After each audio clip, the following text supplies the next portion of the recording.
Bonjour, mon nom c'est Théo, Range Road Québec. Cette vidéo s'adresse aux nouveaux propriétaires des EcoPro 300. Premièrement, merci beaucoup pour votre confiance et je vais vous montrer le fonctionnement pour les nouveaux propriétaires. Premièrement, quand vous déplacez votre machine, assurez-vous que le couteau soit en haut, afin que le bras en bas n'accroche pas à terre. Pour l'ajustement de la tension de la chaîne, c'est un petit peu le même principe qu'une scie à chaîne. C'est-à-dire, on a besoin de slacker les bottes pour enlever la pression. Ensuite, pour aller chercher notre tension, ici, au lieu d'un tournevis, c'est une clé Allen.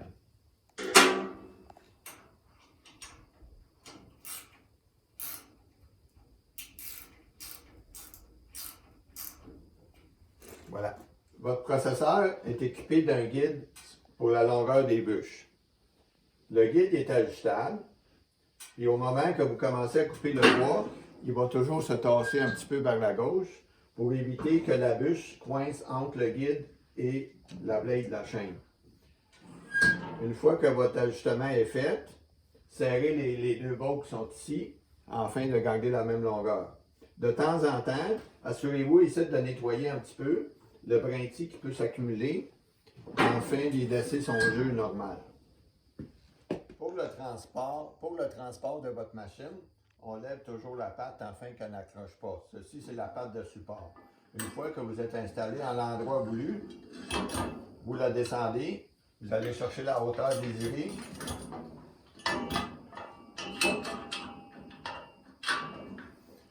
Puis on met le poids de la machine sur la patte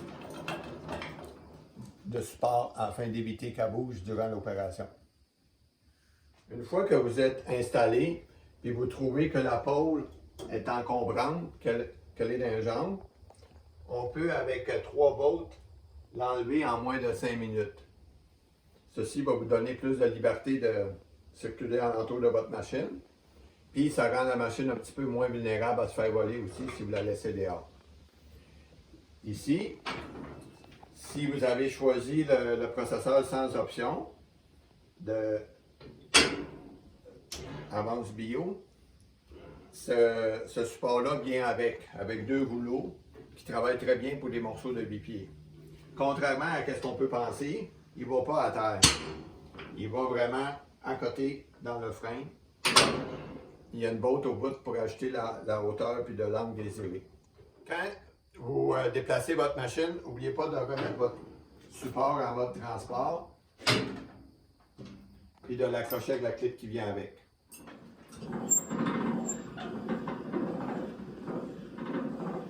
Quand vous recevez votre machine, elle est en mode transport et le tapis du convoyeur n'est pas installé.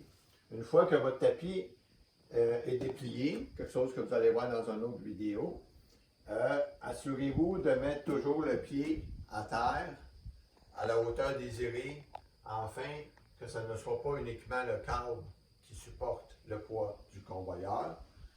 Le tapis, il vient avec ce qu'on appelle des bouches d'alligator.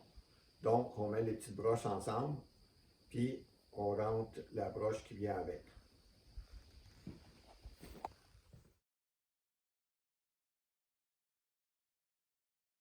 Donc, comme on disait, on a ce qu'on appelle une bouche d'alligator, qui est une série de broches qui est faite pour recevoir une broche de la bonne largeur. Ici, on la voit.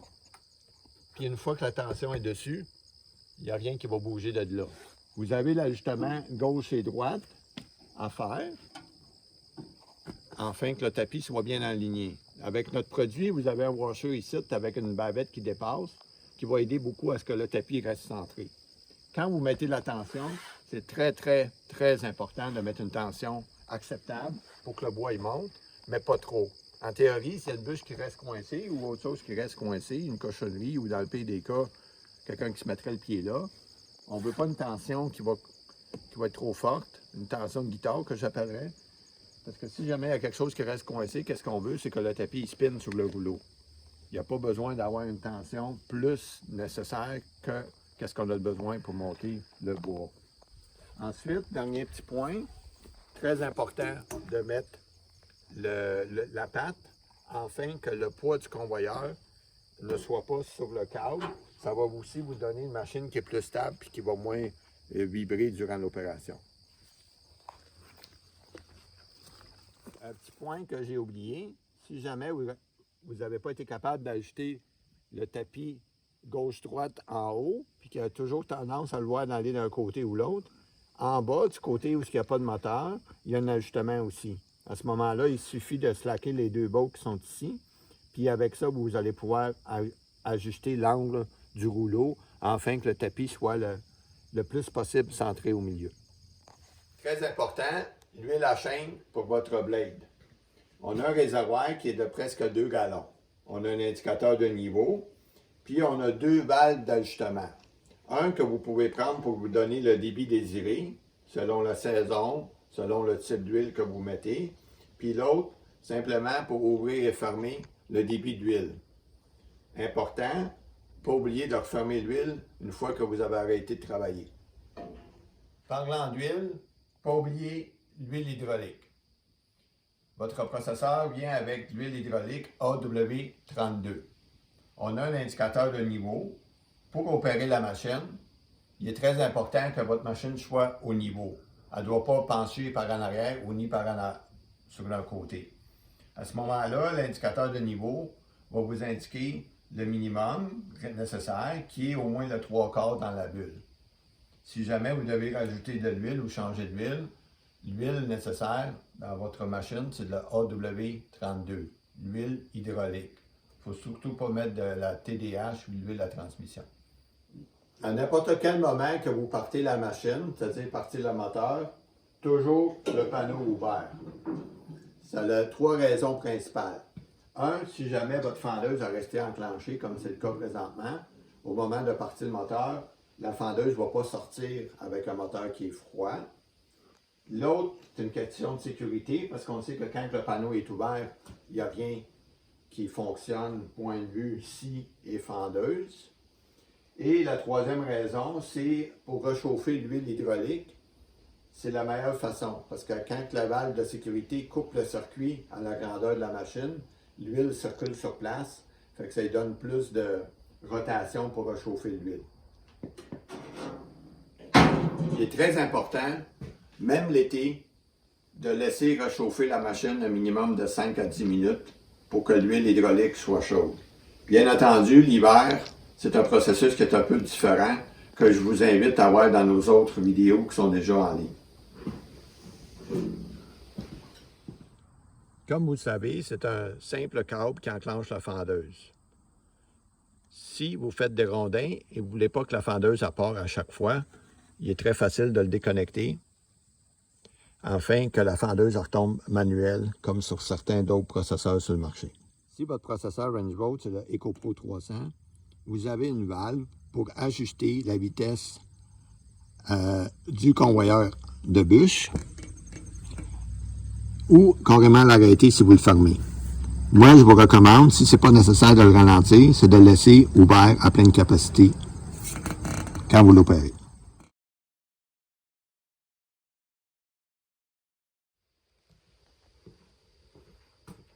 À n'importe quel moment, s'il y a quelque chose qui est urgent pour fermer la machine, il y a un bouton d'urgence.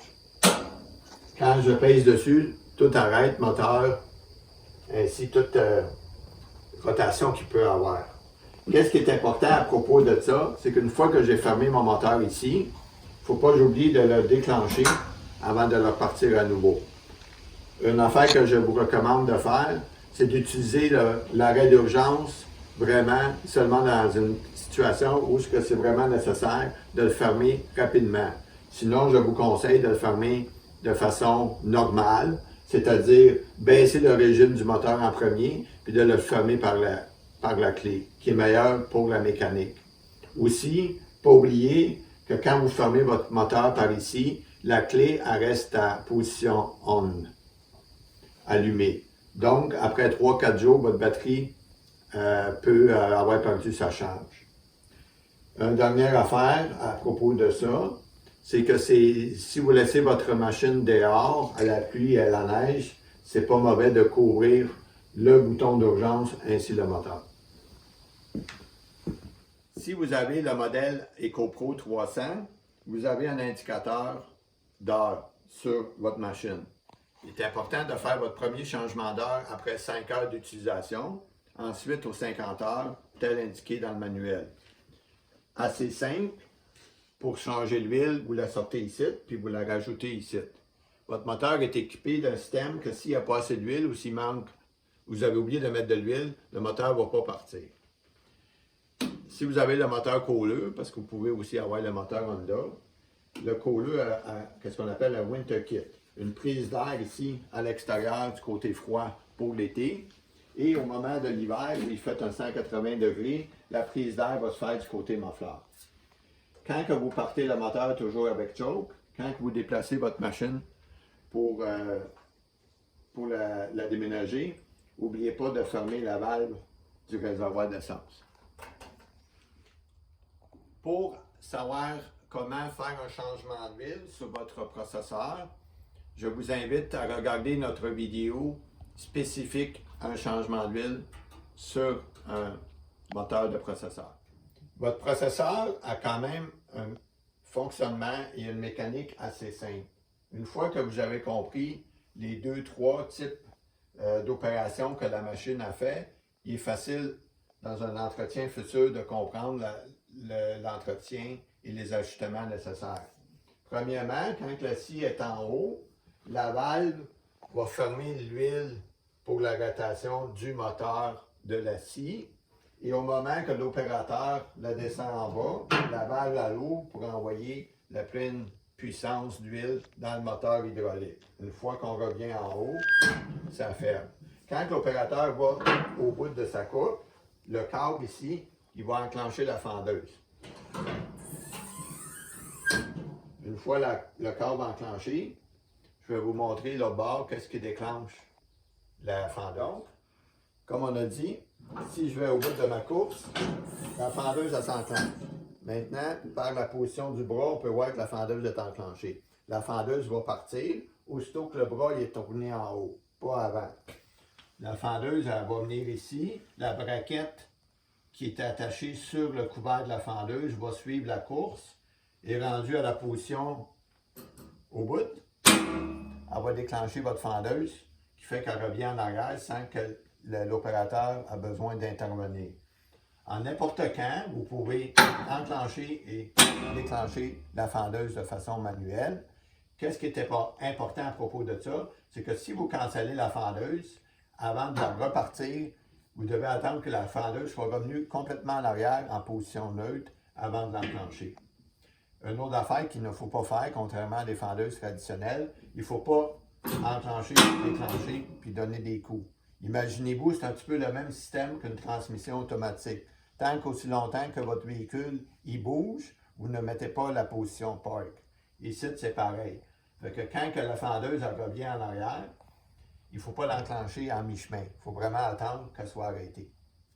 Toujours à propos de la fendeuse. Comme on a dit, on peut l'enclencher manuellement. Qu'est-ce qui est important à propos de ça? C'est que si je l'enclenche manuellement, de ne pas laisser ma main dessus. On a encore cette habitude-là avec les fendeuses traditionnelles. Ici, une fois que la fendeuse est enclenchée à part, l'opérateur n'a pas besoin de mettre de pression dessus. Si on laisse notre main dessus, puis la fendeuse est rendue au bout de la course, elle va se déclencher automatiquement, puis elle veut revenir. Si l'opérateur a encore de la pression dessus, à ce moment-là, on lui demande d'y aller en même temps qu'elle veut revenir. Un petit peu comme je veux vous dire encore à propos des voitures, c'est comme si on donnait du gaz et du frein en même temps. Donc, c'est toujours soit enclenché ou soit déclenché, mais on ne garde pas la main là-dessus. Votre processeur, comme on a dit tantôt, a une mécanique quand même assez simple. Donc, quand que je pars la scie, la fendeuse, elle va s'enclencher seulement une fois qu'il retourne en haut. La fendeuse, elle part. Selon le modèle de processeur que vous avez, ça peut prendre de 4 à 6 secondes pour faire un cycle complet à la fendeuse. Aller et revenir. Et pendant cette opération-là, qu'est-ce qu'on demande à l'opérateur? C'est de ne pas partir la scie. C'est vraiment une opération à la fois. Une fois que la fendeuse est revenue en arrière, on repart la scie puis on coupe le prochain morceau. Ici, vous avez quand même un modèle avec beaucoup de visibilité. Les grilles sont très transparentes. Fait que ça vous dit tout le temps est où votre fendeuse. Un autre truc, si vous ne voulez pas regarder la fendeuse pour savoir si vous pouvez commencer à scier, écoutez le moteur. Quand la fendeuse est revenue en arrière, le moteur, vous allez voir, il va changer de son parce qu'il va tomber en position neutre.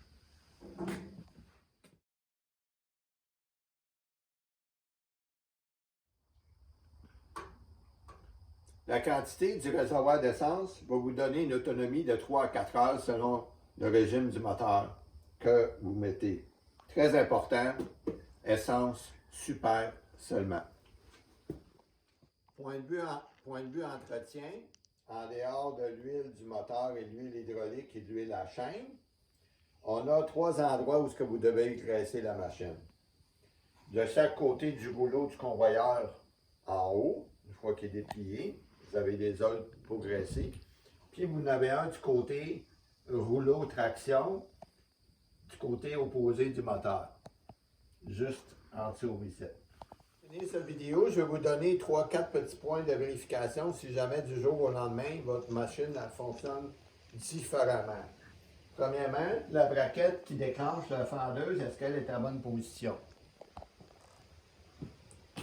On va aller là-bas pour les deux autres points. Deuxièmement, est-ce que la valve qui coupe l'huile quand on ouvre le panneau ferme complètement?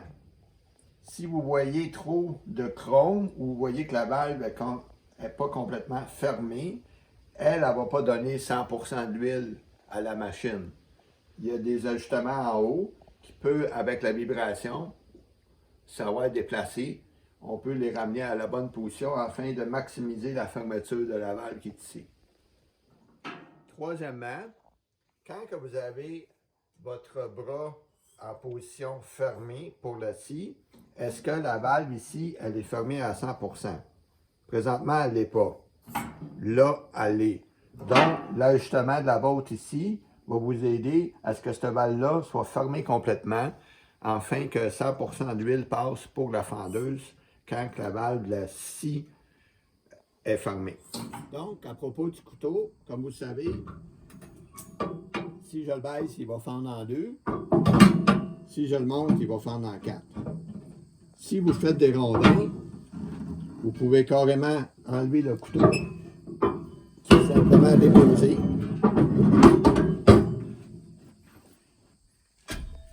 Et si nécessaire, vous pouvez acheter un couteau 6 en option qui va aller à la place du couteau d'origine, que lui va s'installer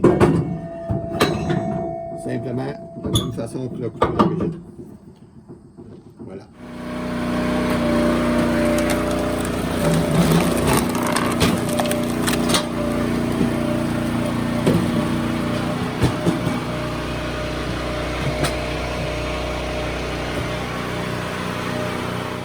Si vous avez pris une de nos options de table hydraulique ou de lait bio-hydraulique, moi je vous conseille 2 choses. Un, on enlève ce rouleau-là qui venait avec la machine, parce que vous n'avez pas de besoin avec cette option-là. Et on enlève aussi la pôle pour nous donner plus d'espace de circulation entre les deux machines. Dans mon cas à moi, j'aime aussi avoir un espace suffisamment large afin que l'opérateur du processeur soit loin du rouleau de rotation de la table hydraulique ou du lait bio-hydraulique. À ce moment-là, ça devient très simple et surtout sécuritaire quand on opère la machine parce qu'on n'est pas proche des rouleaux qui tournent. Merci beaucoup. Alors voilà, qu'est-ce qui complète la vidéo pour l'opération de nouveaux propriétaires de produits Range Road, un EcoPro 300. Si vous avez des questions, n'hésitez pas à nous contacter pour toute autre information ou pour des trucs d'utilisation et d'entretien. Merci et bonne journée.